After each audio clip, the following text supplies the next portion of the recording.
नमस्कार मित्रों। आर्थिक समीक्षा राजस्थान की जो है ना, उसमें शुरुआत में ऐसे दिया रहता है, एक तो आर्थिक विकास के मुख्य सूचक और उसके बाद में आर्थिक समीक्षा आगे लिखा रहता है सारांश। ठीक है ना। तो अपने ये लगभग 30 एक पेज है, जिसमें कुछ मुख्य मुख्य बातें जो है ना वो इसमें आ जाएगी। तो उनके थोड़े से नोट्स बनाए हैं, टेलीग्राम पे भेज दिए हैं। 5 पेज की है, रिवीजन करवा देते हैं। आरएस मुख्य परीक्षा, सेकेंड ग्रेड, अन्य कोई भी एग्जाम हो, सभी में काम आ सकते हैं डाटा।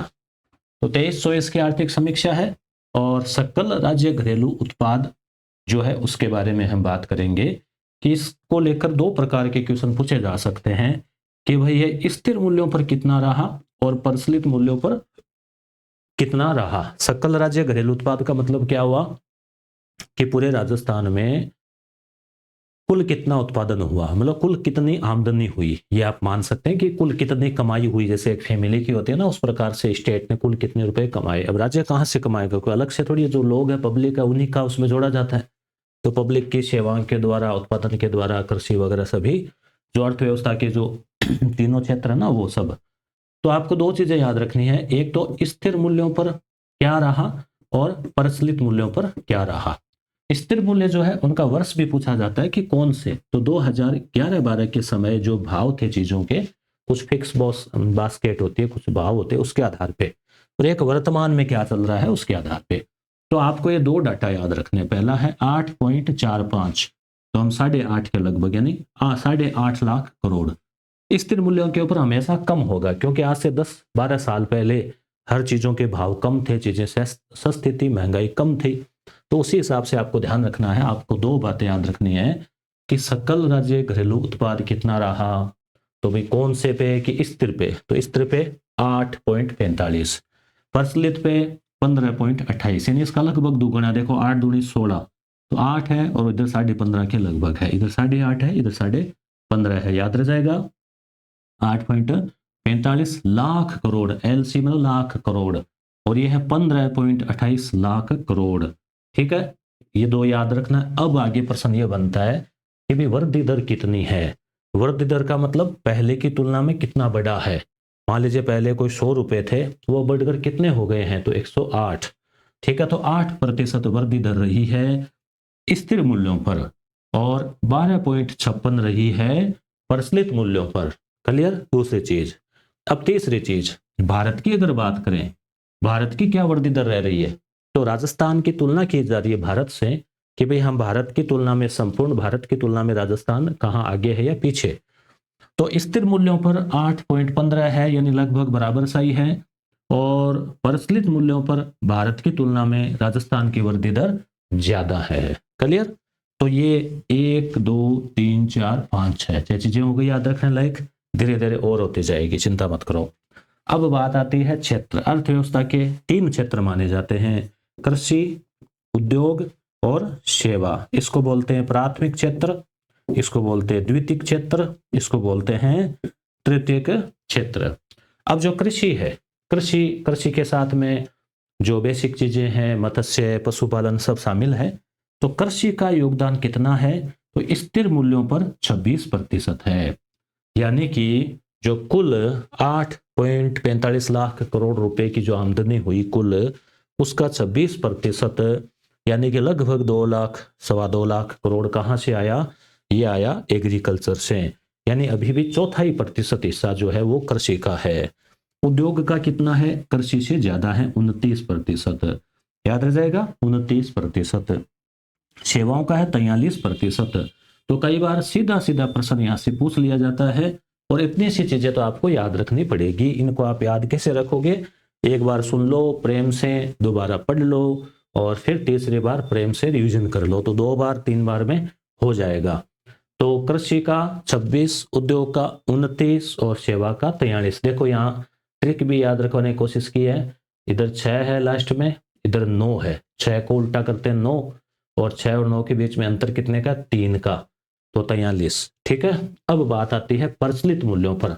प्रचलित की बात करें, समझ में आ रही है ना बात। ये तो है स्थिर मूल्यों पर वृद्धि दर 2011-12 के मूल्यों पर। अब ये है वर्तमान के हिसाब से, तो आप चिंता मत करो, ज्यादा फर्क नहीं है।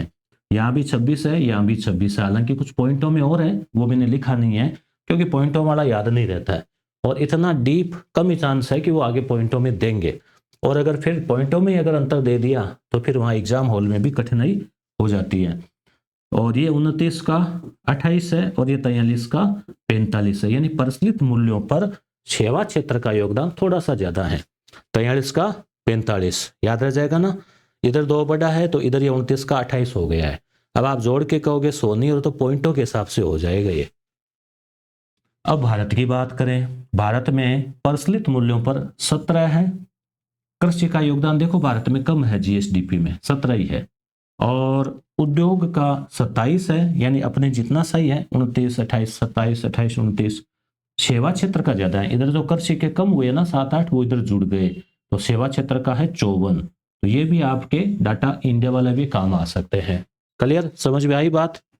यहां तक क्लियर हुआ क्या? देखो 2 प्रकार के मूल्य नापे जाते हैं, स्थिर और प्रचलित।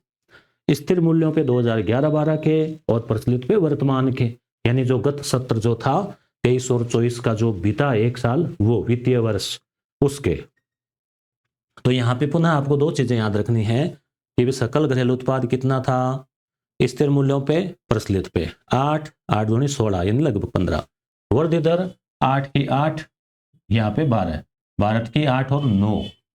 ठीक है, कृषि का योगदान स्थिर पे 26 29 43, स्थिर का याद रख लो, प्रचलित का ऑटोमेटिक याद रह जाएगा। 26 का 26 ही है, थोड़ा सा कम कर दो, थोड़ा सा बढ़ा दो।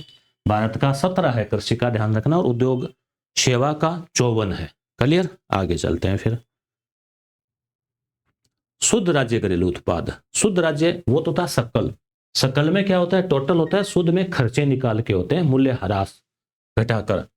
तो खर्चे निकाल कर बात करें तो अब कहेंगे यह भी हाँ बिल्कुल, देखो जब खर्चा निकल जाता है तो थोड़ा सा कम हो जाता है, तो वहां 8 लाख करोड़ था सकल में, यहाँ पे थोड़ा कम हो गया 7 लाख करोड़।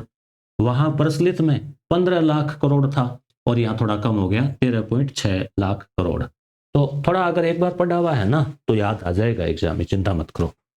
अब है प्रति व्यक्ति आय, ये भी महत्वपूर्ण है, कई बार सीधा सीधा प्रश्न पूछा जाता है, आरएस प्री में भी अक्सर पूछा जाता है, और भी first grade second grade police पटवार बहुत सारी जो भी वैकेंसी का नाम लेते जो बोले पूछा जा सकता है क्वेश्चन। तो स्थिर मूल्यों पे कितनी है? तो स्थिर मूल्यों की बात करें तो लगभग 90,000 रुपए प्रति व्यक्ति आय, यानी हर व्यक्ति राजस्थान का 90,000 रुपए कमा रहा है। अब आप कहेंगे भी हम तो नहीं कमा रहे, तो यहाँ एक औसत निकाला गया है, ठीक है, और ये वार्षिक है। तो इसमें औसत ऐसे निकलता है कि भाई कुल जो आय हुई उसमें जनसंख्या का भाग दे दिया उस हिसाब से। तो स्थिर मूल्यों पे 90,000, ठीक है, और प्रचलित पे 1,67,000। ये याद रखना, आपको यहां से क्वेश्चन पूछा जा सकता है, ठीक है। तो स्थिर पे है 90,000 और प्रचलित मूल्यों पे है लगभग 1.5 लाख से ज्यादा, यानी 1,67,000 रुपए। अब वृद्धि दर क्या है कि 2022-23 से 23-24 यानी एक साल में प्रति व्यक्ति आय बढ़ी है क्या? बिल्कुल बढ़ी है। कितनी बढ़ गई है? 6% बढ़ गई है। इसका मतलब पहले जो है ये कम थी, मान लीजिए पहले अगर 100 रुपए देखें तो 106 रुपए हो गए हैं, ठीक है। तो आपने अगर पिछली आर्थिक समीक्षा पढ़ी है तो आप देखना ये कम थी, ठीक है। इसका मतलब हम प्रगति कर रहे हैं। तो ये कितनी बढ़ गई? 6% की वृद्धि हुई है, और प्रचलित में 11% की वृद्धि हुई है।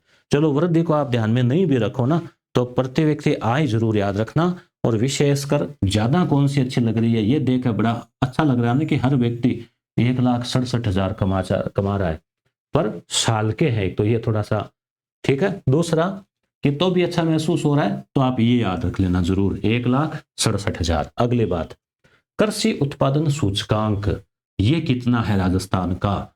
तो ये है 209। अब ये कैसे निकाला जाता है इसका तो आइडिया नहीं है, पर आप इसको ऐसे याद रख लेना सीधा सीधा 209।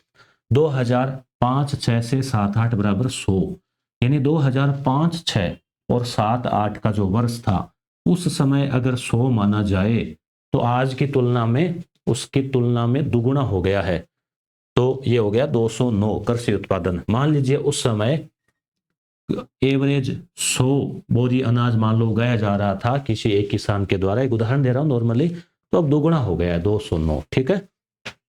कुल खाद्यान्न उत्पादन कितना हुआ ये भी इंपॉर्टेंट है, सीधा सीधा पूछ लेते हैं। तो कुल खाद्यान्न उत्पादन हुआ 245 lakh tonne. Lakh tonne, tonne जानते हो ना, 1000 क्विंटल, ठीक है। तो कुल खाद्यान्न उत्पादन जो है वो हुआ 245 लाख टन। आप तो बस 245 लाख टन याद रख लेना, बाकी अपने को किलो में निकाल के, ग्राम में निकाल के इतना कोई जरूरी नहीं है। ऑप्शन में अगर आता है तो सीधा सीधा आएगा। औसत उत्पादन सूचकांक, नहीं सॉरी, औसत नहीं, औद्योगिक उत्पादन सूचकांक। तो औद्योगिक उत्पादन जैसे कृषि उत्पादन है वैसे ही औद्योगिक उत्पादन है। कृषि में 2005-6 का है, यहाँ पे 2011-12 का ही है, जो स्थिर मूल्यों वाले सन है वो। तो उस समय अगर 100 माने तो वर्तमान में कितना है, 153। थोक मूल्य सूचकांक, ये भी इंपॉर्टेंट है। थोक मूल्य क्या होते हैं, होलसेल प्राइस। जैसे आप कई बार सामान लाते हो ना, एक साथ ज्यादा मात्रा में लेना होता है, तो वो थोक मूल्य बोलते हैं उसको। तो इसमें ये 1999-2000 है। मैं टिक लगा रहा हूं ना, वहां से क्वेश्चन बनेंगे, ठीक है, बन सकते हैं किसी भी एग्जाम में। तो 1999-2000, इसका मतलब ये हुआ कि थोक मूल्य का वर्ष कौन सा है, प्रश्न ये बन जाता है। तो 1999-2000 का, अभी भी आप कहेंगे ये क्या बात है, 25 साल पुरानी बात चल रही है। तो बिल्कुल अभी थोक मूल्य में वही मान रखा है कि उस समय अगर 100 था किसी चीज के, मान लो 100 रुपए थे थोक मूल्य का सूचकांक, तो वो अब 388 हो गया है, ठीक है। परंतु गत वर्ष की तुलना में कम हुआ है, इसलिए लिखा गया है -0.09। तो क्वेश्चन यहां से भी बन सकता है इजीली कि भी गत वर्ष की तुलना में बढ़ा है कि घटा है, तो घटा है, पर आप उसकी चिंता मत करो। आप 388 जो है ना, वो आप अवश्य याद रख लेवें, ठीक है। अगली बात, भारत का कितना है, 151, और भारत का आधार मूल्य 2011-12, ये भी ध्यान रखना। औद्योगिक उत्पादन सूचकांक, नहीं थोक मूल्य सूचकांक भारत का 11-12 का वर्ष है, अपने अभी 1999-2000 ही चल रहा है, ठीक है। अगर इसको अपन 11-12 कर दें तो ये भी कम हो सकता है, परंतु अपने को कम ज्यादा नहीं करना, बस आप तो 388 याद रख लो। अधिष्ठापित ऊर्जा क्षमता, ये मोस्ट इंपॉर्टेंट है, डबल टिक।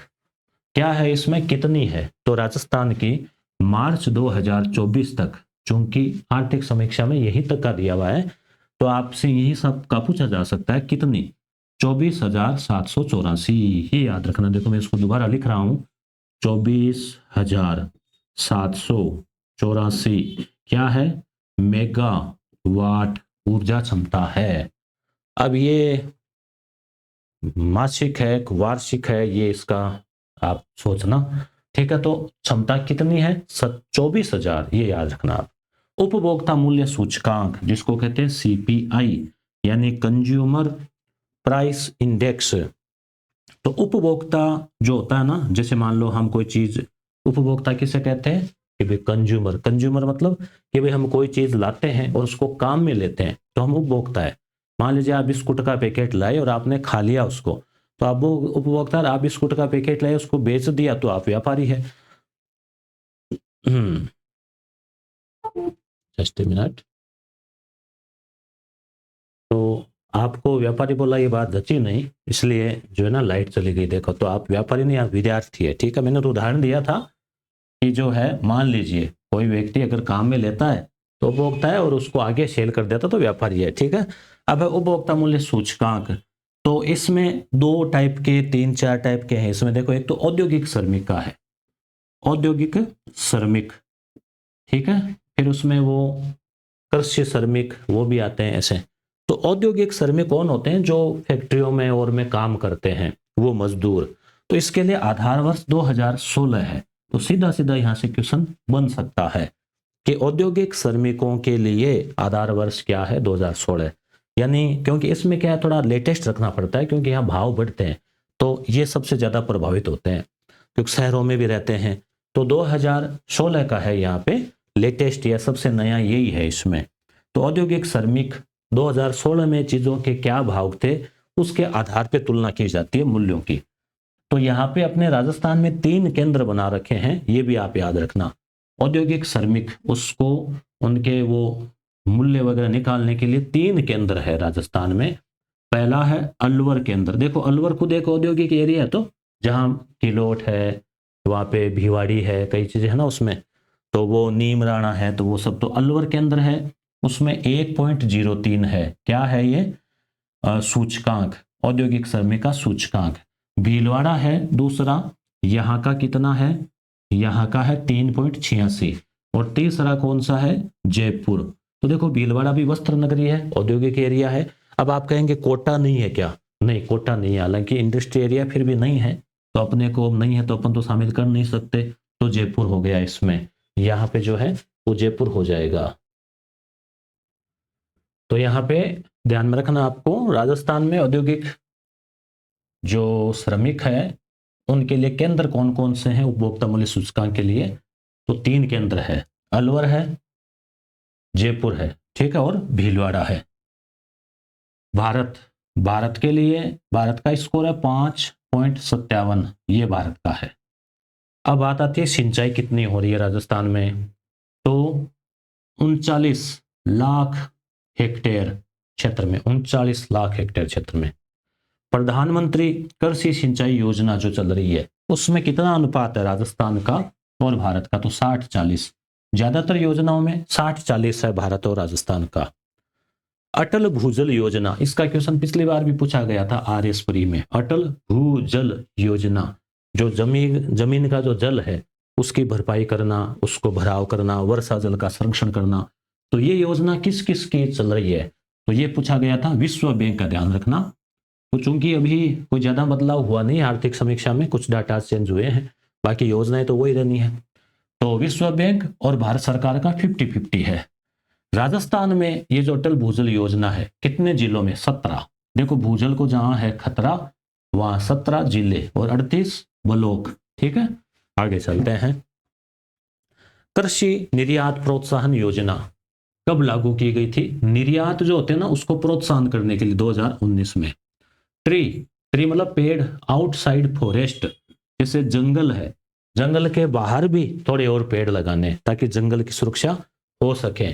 तो ये क्या है, वनों के बाहर वृक्षों का आवरण बनाना है। तो हर साल 5 करोड़ पौधे लगाने का लक्ष्य रखा गया है, इंपॉर्टेंट है याद रखना, ठीक है। 5 करोड़ हर साल, तो 5 साल में सरकार लगा लेगी 25 करोड़ पौधे।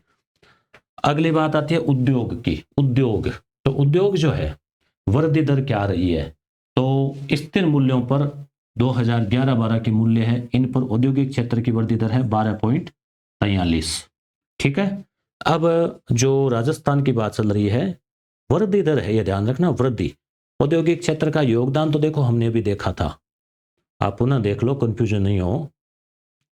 यहां पे आया था ना, उद्योगों का योगदान तो है देखो 29, ठीक है, 29% कुल, और वृद्धि दर जो है वो है 12, ठीक है। और ये प्रति व्यक्ति आय की वृद्धि दर हमने देखी थी, अब उद्योगों की अभी देख रहे हैं, प्राय नहीं था। बीआईपी क्या है, अभी ये आरएस मुख्य परीक्षा में भी पूछा गया था।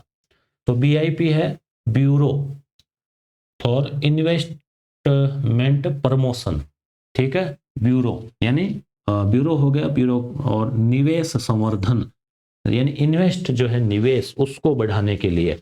निवेश आप जानते ही होंगे, कोई भी रुपए इस प्रकार से लगाए जाए, मनी, प्रॉपर्टी, कोई पूंजी जिसमें कि हम लाभ के लिए, तो वो निवेश कहलाता है। मान लीजिए किसी के पास 1 लाख रुपए और उसने खर्च कर दिए, कोई कार ले आया, तो वो निवेश नहीं है। और मान लो उसके पास, अब आप कहेंगे 1 लाख में कौन सी कार, उदाहरण दिया है, ठीक है, मोटरसाइकिल ले आया मान लो, तो अब जैसे निवेश, और मान लो वो 1 लाख रुपए से कुछ सामान ले आता है और दुकान खोल लेता है, कंप्यूटर ले आया, प्रिंटर ले आया, ई मित्र शुरू कर दिया, तो वो वहां क्या हो गया, निवेश, ठीक है। तो निवेश संवर्धन ब्यूरो ने निम्न कार्यक्रमों में भागीदारी की।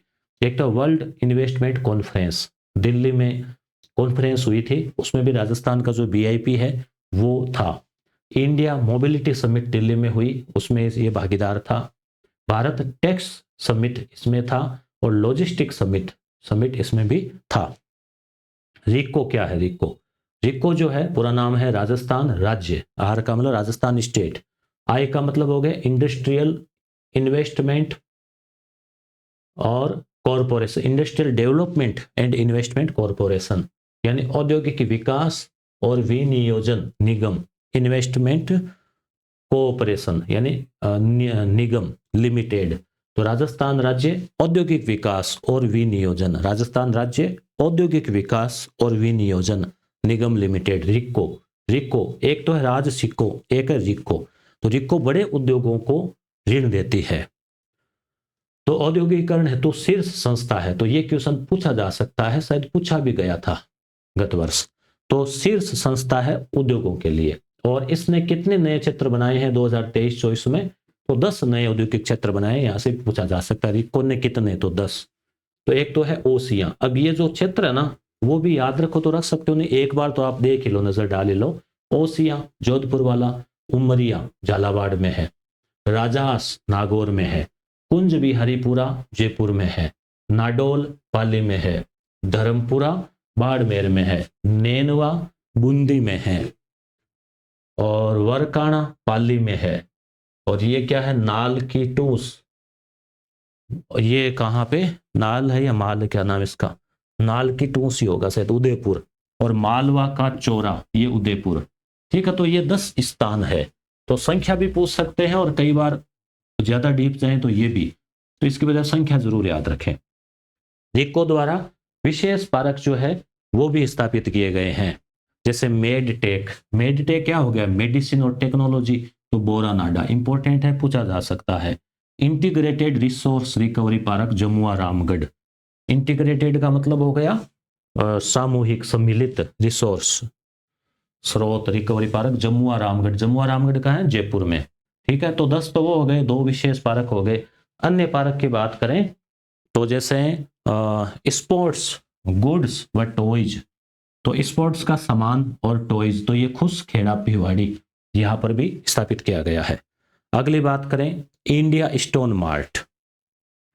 ये इंडिया स्टोन मार्ट क्या है, स्टोन यानी पत्थर, तो इनका विभिन्न प्रकार के पत्थर जो है क्वालिटी उनकी रखी जाती होगी। तो ये 1 फरवरी 2024 को जयपुर में, ये ध्यान रखना कहाँ होता है, स्टोन मार्ट जयपुर में होता है। ये क्वेश्चन भी पूछा जा चुका है रीट मुख्य परीक्षा या कहीं में। तो ये जयपुर हर साल होता है, वैसे हर साल नहीं 2 साल से होता होगा या तो ये पूछा गया है क्वेश्चन। तो फरवरी 2024 में कहाँ हुआ था, JECC, ये जयपुर में जो भवन है एग्जीबिशन सेंटर वहां पे। तो एक अंतरराष्ट्रीय पत्र उद्योग प्रदर्शनी है, इसमें फिक्की जो उद्योग महासंघ है, रिको जो भी हमने पढ़ा औद्योगिक निवेश वाला, और राज्य सरकार ये इसमें भागीदार थे। सीतापुरा जयपुर में ये हुआ। क्लियर। अगली बात, मुख्यमंत्री लघु वाणिज्यिक वाहन।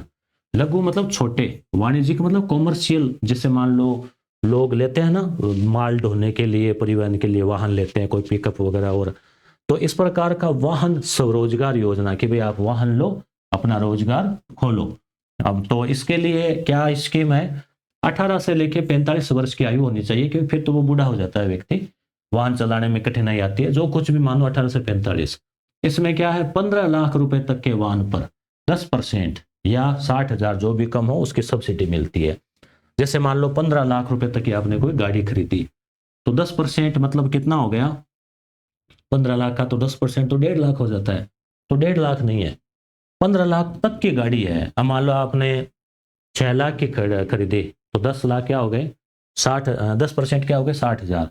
तो जो भी कम हो, या तो 10%, अब मान लो आपने 4 लाख की खरीदी तो 10% 5 लाख 6 लाख, 6 से ऊपर है तो फिर वो 60,000 अधिकतम ही है। ऐसा नहीं है कि 15 लाख की आप ले रहे हो तो फिर आपको जो है 60,000 ही मिलेंगे, 1.5 लाख नहीं मिलेंगे। तो आपको यहाँ से याद रखने वाली 2 बातें हैं, 18 से 45, 15 लाख रुपए तक 10% से 60,000। 2022 को ये प्रारंभ हो गई थी। अगला बिंदु है डॉक्टर भीमराव अंबेडकर राजस्थान दलित आदिवासी उद्यम प्रोत्साहन योजना। तो जो दलित है आदिवासी है वो कोई उद्योग लगाना चाहे तो उनके लिए है ये। इसमें क्या है, लॉन्च कब किया गया, 2022 में। ये गत जो सरकार थी गहलोत साहब की, उसी की योजना है। और SC ST जो है दलित और आदिवासी, उनके लिए ऋण की योजना है। ये यहां से भी पूछ लिया जाता है कई बार, 25 लाख रुपए तक का ऋण लेंगे तो 9% जो है ब्याज अनुदान दिया जाएगा। अभी 9% ब्याज लगेगा या फिर इसका 9% जो है वो ब्याज लगता है, या फिर इसका छूट मिलेगा। 25 लाख का 9% यही होना चाहिए, 10% हो गया 2.5 लाख, तो लगभग 2-1 लाख रुपए ब्याज अनुदान, यही हुआ। आप और बताना अगर कोई इस योजना से ज्यादा प्रैक्टिकल, 25 लाख से लेकर 5 करोड़ तक लेते हैं तो 7% है, कम है। और 5 करोड़ से 10 करोड़ तक लेते हैं तो 6% है ब्याज अनुदान। ठीक है, अगली बात, खनिज। राजस्थान में 81 प्रकार के खनिज पाए जाते हैं, जिनमें से 58 प्रकार का खनन हो रहा है और इनसे राजस्व हो रहा है 7,491 करोड़। पेट्रोल की बात करें तो 4 पेट्रोलिफेरस जोन इंपोर्टेंट है, याद रखें 4, जिसमें वो जालोर और बाड़मेर, फिर वो जैसलमेर और बीकानेर वाला, ऐसे 4 है ये।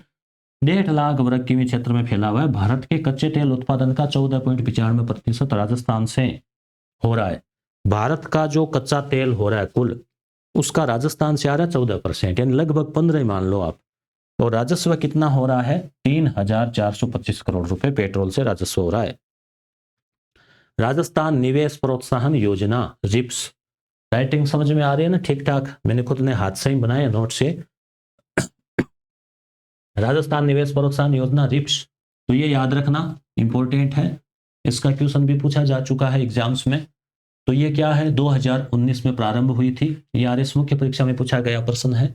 विस्तार 2022 में इसमें और कुछ जोड़ा गया, जिसमें 19 और 22 याद रखना। राजस्थान निवेश प्रोत्साहन योजना, रिप्स, इसमें लक्ष्य क्या है? वृद्धि दर को 15% तक ले जाना। राजस्थान की जीएसडीपी की जो वृद्धि दर है उसको 15%। अच्छा चलो, वृद्धि दर अभी कितनी है? देखो पहले पेज पे हमने देखा था, हम आ जाएंगे वापस। ये देखो, परिष्कृत मूल्यों पर 12% है, तो इसको कितनी ले जानी है? 15% का लक्ष्य है कि 15% जो है वो इसका वृद्धि दर अपनी हो। तो ये किस में है? रिप्स में है, रिप्स में। 2027 तक का लक्ष्य क्या है? 10 लाख रोजगार, 10 लाख जो है वो रोजगार सृजित करना। उसके अलावा वैकल्पिक ऊर्जा यानी सौर, पवन, हरित हाइड्रोजन, हाइड्रोजन का उत्पादन, और वो भी हरित तरीके से, बिना कार्बन उत्सर्जन के, और पर्यावरण का संरक्षण आदि इसके उद्देश्य है। मुख्यमंत्री युवा उद्यम प्रोत्साहन योजना, जो युवा है उनको उद्यम, फैक्ट्री, काम धंधा लगाने के लिए, तो 2023 में प्रारंभ की गई। इसमें क्या है? 18 से 35 है वर्ष आयु वर्ग है। मोटर गाड़ी वाले में तो 45 थी। और इसमें क्या है? 25 लाख रुपए तक का ऋण है, उस पर 8% है। और जो बाबा साहब वाले नाम से जो है उसमें देखो 25 लाख तक जो है ना वो है 9%, और यहाँ पे 8%। और 1 करोड़ तक का ऋण लेते हैं तो 6%। अब आप कहेंगे इतने परसेंटेज कैसे याद होंगे? देखो कि तो 5 ही पेज में करवाया। वैसे आर्थिक समीक्षा को करें टोटल, आगे प्रत्येक अध्याय और है इसके, तो 51 पेज हो जाते हैं। हालांकि ज्यादा डाटा याद नहीं रखने, परंतु थोड़ा थोड़ा आप योजना से संबंधित चीजें याद रखें। ऑप्शन देख के फिर पढ़ा हुआ है ना, तो आप सही होने के काफी चांस हो जाते हैं। और पढ़ा ही नहीं है तो फिर कोई चांस बनते ही नहीं है सही होने के। मुख्यमंत्री लघु उद्योग, अब लघु उद्योग है तो उसके लिए क्या है? तो 25 लाख, 5 करोड़, 10 करोड़, 8, 6, 5, ज्यादा नहीं तो 25 लाख वाला तो याद रख लेना 8%, यहां भी 8% ही है। राजस्थान सूक्ष्म लघु और मध्यम उद्यम अधिनियम 2019, ये कानून बनाया गया था। RMSME, ठीक है, MSME आप जानते हैं ना, सेक्टर मीडियम स्मॉल और माइक्रो एंटरप्राइजेज। तो ये 2019 में एक्ट बना था, अधिनियम बना था, राजस्थान सूक्ष्म लघु और मध्यम उद्यम। इसके लिए फैसिलिटेशन यानी सुविधाएं वगैरह ऑफ इस्टेब्लिशमेंट उसको स्थापित करते हैं, एंड ऑपरेशन उसको चलाते हैं। तो इसके लिए एक वेब पोर्टल लॉन्च किया गया, और इसमें यह खास बात है, इंपॉर्टेंट है कि 5 वर्ष तक इसमें अनुमोदन और निरीक्षण से छूट है। केवल पावती पत्र जो है वो ही लेना पड़ता है सरकार से, और उसके बाद में कोई निरीक्षण नहीं होगा कि आप तो चलाओ, आप तो फैक्ट्री शुरू करो, ठीक है, कमाओ और खाओ, और फिर सरकार को भी टैक्स देते रहो बस। निर्यात, निर्यात में सिर्फ 5 वस्तुएं जो है, इसमें 65% हिस्सा इन 5 वस्तुओं का। हालांकि इस समीक्षा में, आर्थिक समीक्षा में क्रम से नहीं दे रखा, परंतु पिछली बार ये क्रम से दे रखा था, तो शायद वो ही होना चाहिए। मैंने वो पिछली बार वाला क्रम ही रखा है इसमें। इसकी एक ट्रिक भी थी, एक धातु निर्यात करो हर को, है ना, हर एक धातु हर को निर्यात करो। तो ये ट्रिक कैसे बनाई थी? तो इसे वो क्रम यही होना चाहिए, आप और बताना कन्फर्म करके। जहां तक मुझे लगा वही है। पहला है इंजीनियरिंग, यानी निर्यात में सबसे ज्यादा क्या है? इंजीनियरिंग वस्तुएं। फिर क्या है? कपड़ा, फिर क्या है? धातु, फिर है हस्तशिल्प, और फिर है रसायन।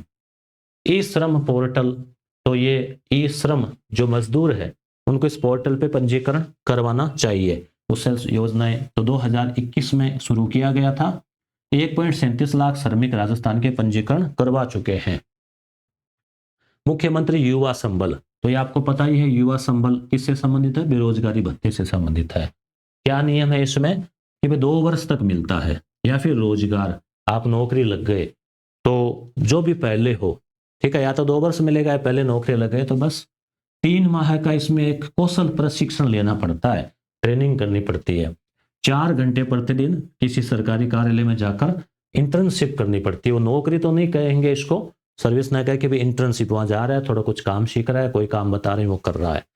तो वैसे तो बेरोजगारी भत्ता तो घर बैठे अब नहीं मिल रहा, कुछ करना पड़ रहा है इसमें। 4,000 रुपए पुरुष को मिलते हैं और 4,500 रुपए महिला को, या फिर विशेष योग्यजन है यानी दिव्यांग है, या फिर ट्रांसजेंडर है उनको, ठीक है, थर्ड जेंडर। अब है ऊर्जा। ऊर्जा की हम पहले देख चुके हैं, 24,783 मेगावाट ये क्षमता है मार्च 2024 तक। सौर ऊर्जा क्षमता 142 गीगावाट है। ये भी याद रखना, संभावित है, ये है नहीं, संभावित है, इतनी क्षमता है अपने अंदर, इतनी आ सकती है। सौर ऊर्जा संयंत्र अभी इतने स्थापित हो गए 19,000 मेगावाट की। ये गीगावाट है, ध्यान रखना, गीगा और ये मेगा, ठीक है। 1024 इसमें 1024 का 1000 का, ये 1000 मेगावाट बराबर 1 गीगावाट, ठीक है, और 1000 किलोवाट बराबर 1 मेगावाट। तो सौर ऊर्जा संयंत्र 19,459 मेगावाट की स्थापित हो चुके हैं और राजस्थान नवीन ऊर्जा नीति 2023 में लागू की गई थी। अब बात आती है सड़कों की, आधारभूत संरचना। तो इसमें आ जाती है सड़क, बिजली, पानी। तो आधारभूत संरचना में सड़क हो गई। तो देखो, एक आजादी के बाद का टाइम था 1949, इस समय सड़क कितनी थी, 13,000 किलोमीटर। आप सोचा, आप मात्र 13,000 किलोमीटर। और मार्च 2023 तक देखो 3,01,810 किलोमीटर, यानी लगभग 3 लाख किलोमीटर सड़कें बन गई है। जैसे मान लो ऐसे पूरी जोड़ा जाए ना, मान लो कैसे भी करके सारी जो सड़कों को जोड़े, तो पृथ्वी से चांद तक जो दूरी है वो 3.5 लाख लगभग है। यानी कि इन सड़कों को राजस्थान की अगर जोड़ दिया जाए तो चांद तक जा सकती है। सड़क घनत्व कितना है, 88 प्रति 100 वर्ग किमी, 100 वर्ग किलोमीटर। तो 100 ऐसे तो होता है वर्ग किलोमीटर। तो इसमें कितना है, 88, यानी कि यहां तक 88 है। अब इसमें ऐसा नहीं कि 100 हो जाएगा तो फिर आगे बनाएंगे कहाँ, ये ऐसे भी चल जाएगा ना, ऐसे चलाते रहो बोले ऐसे, ठीक है। तो सड़क घनत्व है 88, भारत का सड़क घनत्व 165, ठीक है। जैसे मान लो ये ऐसे 100 है तो ये 165 कुल जमीन के हिसाब से बात है। तो ये आपको याद रखना है कि सड़कें कितनी है, 3 लाख, सड़क घनत्व 88, और भारत का सड़क घनत्व 165, अपने से लगभग दुगुना। अब है आई स्टार्ट पोर्टल क्या है। तो ये स्टार्टअप है तो सिंगल विंडो, ठीक है। वैसे तो आर्थिक समीक्षा के data AP college AP exam और आरएस में पूछे जाते हैं, ये भी आरएस मुख्य परीक्षा में पूछा गया है। परंतु जैसे अब आप पशु परिचर वाला देखेंगे तो पशु परिचर का करंट अफेयर की मैंने क्लास करवाई, उसमें भी आप देखना 2 क्वेश्चन जो है करंट अफेयर के, 2 या 3 क्वेश्चन जो इकोनॉमिक सर्वे से हैं। जैसे एक तो बजट घाटे का कुछ पूछा गया था, कितना प्रतिशत रहा, पर्यटन को कितना प्रतिशत बजट आवंटित हुआ, नहीं पर्यटन का कितना योगदान है जीएसडीपी में, ऐसा भी पूछा गया, ठीक है। तो अब है स्टार्टअप है तो सिंगल विंडो क्या है, ये कोई स्टार्टअप करता है ना, स्टार्टअप का मतलब आप अपना कोई नया बिजनेस स्टार्ट करते हैं तो उसे स्टार्टअप बोलते हैं। तो इसमें इनोवेशन हब बनाए गए हैं 3। इनोवेशन का मतलब क्या होता है, नवाचार, कि भाई आप कोई कुछ नया कोई आइडिया लेके आए हैं। तो उसके लिए जयपुर, जोधपुर और कोटा। कोटा देखो शिक्षा नगरी, सूर्य नगरी और राजधानी। आई स्टार्ट नेस्ट, नेस्ट वो घोंसला होता है ना, तो ऐसे वहां चूजे मतलब सीखते हैं बच्चे, तो वैसे ही यहाँ पे आई स्टार्ट को नवाचार करना है, उसके लिए कुछ यहाँ पे नेस्ट भी बनाए गए, कुछ दिया जाता होगा ट्रेनिंग वगैरह। ये जयपुर और बीकानेर, भरतपुर और उदयपुर। अब ये याद रखने पड़ेंगे भाई आपको, ये भी याद रख लेना, ये भी याद रख लेना। नेस्ट घोंसला, तो आई स्टार्ट नेस्ट तो जयपुर, बीकानेर, भरतपुर, उदयपुर, और ये जयपुर, जोधपुर, कोटा। मुख्यमंत्री हेल्पलाइन नंबर 181। अब जैसे पशु परिचर में पूछा गया था चाइल्ड हेल्पलाइन नंबर 1098, ठीक है ना। तो ऐसे ही मुख्यमंत्री हेल्पलाइन नंबर जो है ना, चाइल्ड हेल्पलाइन नंबर ये 1098 है और मुख्यमंत्री हेल्पलाइन नंबर 181। यहाँ पे 1.49 करोड़ शिकायतों का निवारण किया जा चुका है। राजकाज क्या है? सेवा वितरण का एकीकृत आईटी मंच राजकाज, जहां पे विभिन्न प्रकार की योजनाओं का। आरकेट क्या है? राजस्थान में, ये जयपुर में है, Rajasthan centre of advance technology. पहले शायद इसका नाम राजीव गांधी था, तो जयपुर में है ये आरकेट। जन सूचना पोर्टल, तो जन सूचना नाम से पता चल रहा है ना, सभी योजनाओं की जानकारी 344 प्रकार की। राजस्थान जन आधार योजना नामांकित है 7.82 करोड़। राजस्थान, अब जन आधार तो अपन सबका बना हुआ है, उसमें पूरी जनसंख्या, परिवार के सदस्य, खाता नंबर, मोबाइल नंबर, सारी जानकारी है। तो 7.82 करोड़ नामांकित हो चुके हैं, क्योंकि आजकल जन आधार के बिना तो कुछ काम होता ही नहीं है। तो लगभग जनसंख्या का डाटा भी पूरा आ जाता है। आगे भी है थोड़ा सा, ये अति शहरीकृत जिले, ये भी याद रखना। कोटा जो है ना 60% शहरीकरण है, 40% ही गांव है। फिर जयपुर, आप ध्यान रखना, आप जैसे राजधानी जयपुर सोच के जयपुर कर दो, तो कोटा है, यह याद रखना। 2 नंबर पे जयपुर, 3 नंबर पे है अजमेर, ठीक है। और न्यूनतम की बात करें तो डूंगरपुर मात्र 6% सिटी है, बाकी ग्रामीण है। फिर बाड़मेर है, ये 2 नंबर पे है, और 3 नंबर पे बांसवाड़ा है। तो डूंगरपुर, बाड़मेर, बांसवाड़ा और कोटा, जयपुर, अजमेर। अब जनसंख्या की बात करें, शहरी जनसंख्या राजस्थान की, तो यहां से भी पूछा जाता है शहरी और ग्रामीण का। तो देखो, 1961 में 16% लोग इस शहरों में रहते थे पूरे राजस्थान में, और 2011 में 24%। तो देखो, हालांकि ज्यादा फर्क तो नहीं आया। कितना साल हो गए? 40-50 सालों में 10% की आबादी बढ़ी है शहरों में, ठीक है। 16 से 10 तो क्या हुआ, 16 से फिर 7-8 ही बढ़ा ना। और 2021 देखो, जनगणना का याद रखना है, 2021 की जनगणना के अनुसार कितनी शहरी जनसंख्या राजस्थान में? तो 24% शहरों में, 76% गांवों में, ठीक है।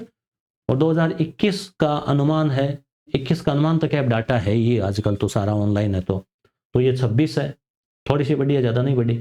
2031 तक का संभावित है 27, ठीक है, 1% और बढ़ जाएगा 10 साल में, 1%।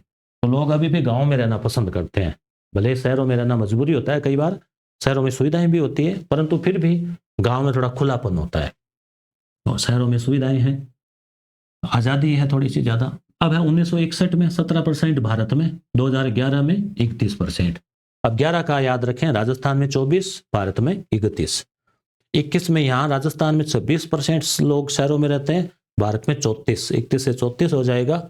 और यहाँ अपने 26 से 27, 24 से 26, 27, 10 साल से देखो, और यहाँ पे 37, 31 से 34, 37, 3 बढ़ रहा है यहाँ पे, ठीक है। तो ये मुख्य डाटा थे, कौन से? आर्थिक समीक्षा के। ये 5 पेज की PDF है, टेलीग्राम भेज दी है, टेलीग्राम चैनल का लिंक डिस्क्रिप्शन में है। और आगे भी समय मिला तो इसके जो बाकी अध्याय है डिटेल से, वो भी करवाएंगे, आप कमेंट करके बताना, देखते हैं। उससे पहले थोड़ा करंट अफेयर इंडिया और वर्ल्ड वाला है, वो करवाऊंगा मैं आपको। धन्यवाद।